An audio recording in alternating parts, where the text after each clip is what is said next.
ಮಧುಮಗಳಾಗಿ ಮಿಂಚಬೇಕಾಗಿದ್ದಂತಹ ಭುವನ ದುರಂತಾಂತ್ಯ. ಜಿಲ್ಲಾಧಿಕಾರಿ ಕಚೇರಿಯ ಬಳಿ ಭುವನ ಕುಟುಂಬಸ್ಥರ ಪ್ರತಿಭಟನೆ. ಗ್ರಾಮ ಆಡಳಿತಾಧಿಕಾರಿ ಕಾರ್ಯನಿರ್ವಹಿಸ್ತಾ ಇದ್ದಂತಹ ಭುವನ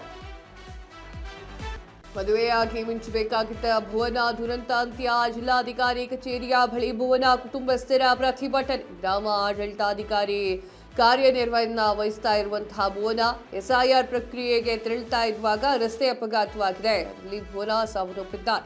ಕೆಲಸದ ಒತ್ತಡದಿಂದಲೇ ಭುವನ ಸಾವನ್ನಪ್ಪಿದ್ದಾರೆ ಅಂತ ಹೇಳಿ ಆರೋಪಗಳನ್ನು ಮಾಡಲಾಗ್ತಾ ಇದೆ.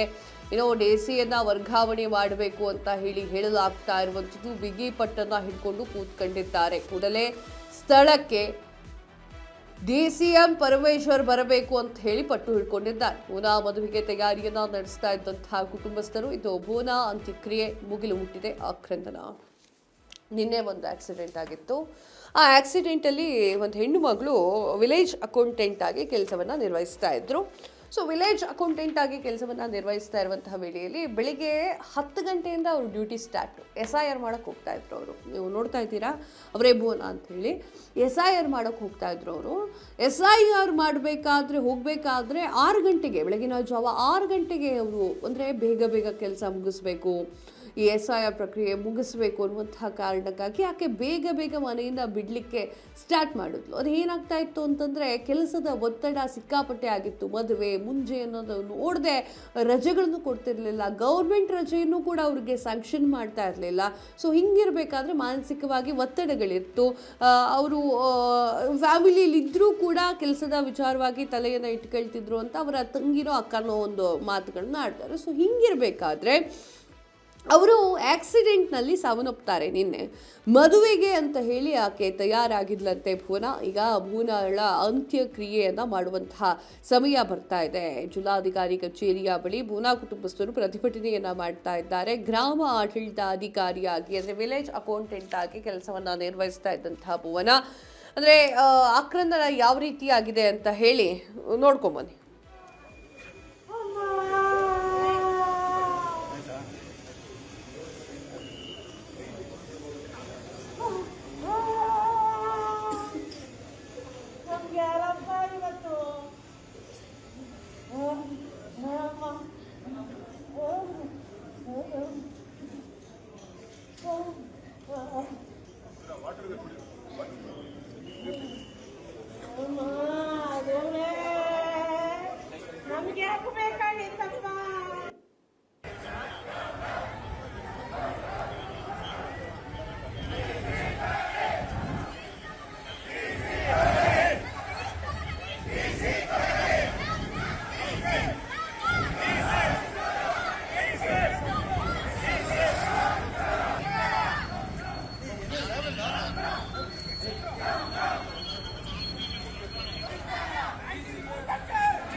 ಗಂಟೆಗೆ ಬಂದಿದ್ದು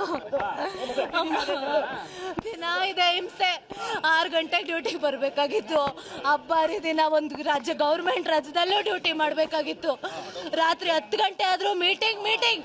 ನನಗೆ ಡಿಸ್ಟ್ರಿಕ್ಟಲ್ಲಿ ಅವಾರ್ಡ್ ಬರುತ್ತೆ, ನಾವು ಫಸ್ಟ್ ಇರಬೇಕು, ಇವ್ರು ಮಾಡ್ತಿರ್ಲಿಲ್ಲ. ಆ VAಗಳು ಸಾಯ್ಬೇಕಾಗಿತ್ತು. ಅಯ್ಯೋ, ಜೀವನೇ ತೆಗೆದ್ಬಿಟ್ರಿ ಇವತ್ತು. ಅಯ್ಯೋ, ಯಾರೋಣನೋ ಸರ್, ಜೀವನೇ ತಿಂದುಬಿಟ್ರೆ ಅವಳ್ದು ಇವತ್ತು. 6 ಗಂಟೆಗೆ ಏನಕ್ಕೆ ಬರಬೇಕಾಗಿತ್ತು ಡ್ಯೂಟಿಗೆ? 10 ಗಂಟೆಗೆ ಇದ್ದಿದ್ದು ಡ್ಯೂಟಿ.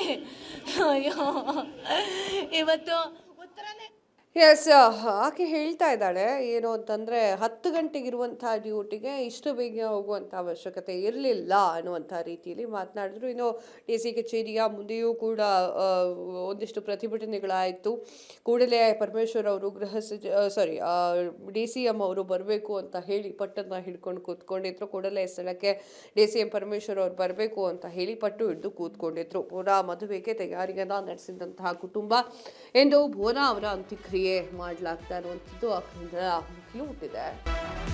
ಎಸ್ಐಆರ್ ಪ್ರಕ್ರಿಯೆ ತೆರಳಿರುವಂತಹ ವೇಳೆಯಲ್ಲಿ ಬಿಎಲ್ಒ ಭುವನಾ ಸಾವು ಟ್ವೀಟ್ನ ಮೂಲಕ ಸಂತಾಪವನ್ನು ಸೂಚಿಸಿದಂತಹ ಡಿಸಿಎಂ ಪರಮೇಶ್ವರ್ ಮೃತಪಟ್ಟಿರುವಂತಹ ವಿಚಾರವನ್ನು ತಿಳಿದು ದುಃಖವಾಗಿದೆ. ಬದುಕಿ ಬಾಳಬೇಕಾಗಿರುವಂತಹ ಜೀವೊಂದು ಅಪಘಾತಕ್ಕೆ ಬಲಿಯಾಗಿದೆ. ಕುಟುಂಬಕ್ಕೆ ಆಗುವ ನೋವು ನಾನು ಅರ್ಥೈಸಿಕೊಳ್ಳಬಲ್ಲೆ. ಈ ವೇಳೆಯಲ್ಲಿ ಮೃತರ ಕುಟುಂಬದ ಜೊತೆಗೆ ನಾನಿರುತ್ತೇನೆ. ಟ್ವೀಟ್ನ ಮೂಲಕ ಸಂತಾಪವನ್ನು ಸೂಚಿಸಿದ್ದಾರೆ ಡಿಸಿಎಂ ಪರಮೇಶ್ವರ್ ಅವರು. ಏನ್ ಬರೆದಿದ್ದಾರೆ ಅಂತ ನೋಡುವುದಾದ್ರೆ ಕಾಣಿಸ್ತಾ ಇದೆ ನಿಮಗೆ ಸ್ಕ್ರೀನ್ ಮೇಲೆ. ತುಮಕೂರು ತಾಲೂಕಿನ ಗೋಳೂರು ಬಳಿ ಬೈಕ್ ಮತ್ತು ಲಾರಿ ಏನಿದೆ ಅದು ಡಿಕ್ಕಿಯಾದ ಪರಿಣಾಮವಾಗಿ ಎಸ್ಐಆರ್ ಈ ಒಂದು ಕಾರ್ಯಕ್ಕೆ ತೆರಳುತ್ತಾ ಇದ್ದಂತಹ ಗ್ರಾಮ ಆಡಳಿತಾಧಿಕಾರಿ ಆರ್ ಭುವನಾ ಎಂಬುವರನ್ನ ಮೃತಪಟ್ಟಿರುವಂತಹ ವಿಚಾರ ನನಗೆ ತಿಳಿದು ಬಂದು ಅದು ದುಃಖವಾಗಿದೆ. ಬದುಕಿ ಬಾಳಬೇಕಾಗಿರುವಂತಹ ಜೀವ ಅದಾಗಿತ್ತು. ಹೀಗೆ ಅಪಘಾತದಲ್ಲಿ ಇನ್ನಿಲ್ಲವಾದಾಗ ಅವರ ಕುಟುಂಬಕ್ಕೆ ಆಗುವಂತಹ ಆಘಾತ ನೋವನ್ನು ನಾನು ಅರ್ಥೈಸಿಕೊಳ್ಳಬಲ್ಲೆ. ಆ ಒಂದು ದುಃಖದ ವೇಳೆಯಲ್ಲಿ ಮೃತರ ಕುಟುಂಬದ ಜೊತೆಗೆ ನಾನಿರ್ತೇನೆ ಅಂತ ಹೇಳಿ ಟ್ವೀಟ್ನ ಮೂಲಕ ತಿಳಿಸಿದ್ದಾರೆ ಪರಮೇಶ್ವರ್ ಅವರು. ಡಿಸಿಎಂ ಪರಮೇಶ್ವರ್ ಅವರು ಟ್ವೀಟ್ನ ಮೂಲಕ ಈ ರೀತಿಯಾಗಿ ಭಾವನಾತ್ಮಕವಾಗಿ ಸ್ಪಂದನೆ ನೀಡಿದ್ದಾರೆ. ಇನ್ನು ಎಸ್ಐಆರ್ ಪ್ರಕ್ರಿಯೆಗೆ ತೆರಳುತ್ತಾ ಇದ್ದಂತಹ ವಿಲೇಜ್ ಅಕೌಂಟೆಂಟ್ ಭುವನಾ ಸಾವು ವಿಚಾರಕ್ಕೆ ಸಂಬಂಧಪಟ್ಟಂತೆ ಕೂಡಲೇ ಪರಮೇಶ್ವರ್ ಅವರನ್ನ ಮೀಟ್ ಮಾಡಬೇಕು, ಅವರು ಬರಬೇಕು ಈ ಒಂದು ಸ್ಥಳಕ್ಕೆ ಅಂತ ಹೇಳಿ ಭುವನಾ ಅವರ ಕುಟುಂಬಸ್ಥರು ಹೇಳ್ತಾ ಇದ್ರು. ಡಿಸಿ ಕಚೇರಿಯ ಮುಂದೆಯೂ ಕೂಡ ಅವರು ಈ ರೀತಿಯಾಗಿ ಬಿಗಿ ಪಟ್ಟನ್ನು ಹಿಡ್ಕೊಂಡು ಕೂತಿದ್ರು. ಕೂಡಲೇ ಡಿಸಿಎಂ ಪರಮೇಶ್ವರ್ ಅವರು ಬರಬೇಕು, ಈ ವಿಚಾರದ ಬಗ್ಗೆ ಮಾತನಾಡಬೇಕು ಅನ್ನುವಂತಹ ರೀತಿಯಲ್ಲಿ ಪ್ರತಿಭಟನೆಯನ್ನ ಮಾಡಿದ್ರು. ಸಂಪೂರ್ಣ ನ್ಯೂಸ್, ಇದು ನೊಂದವರ ಧ್ವನಿ.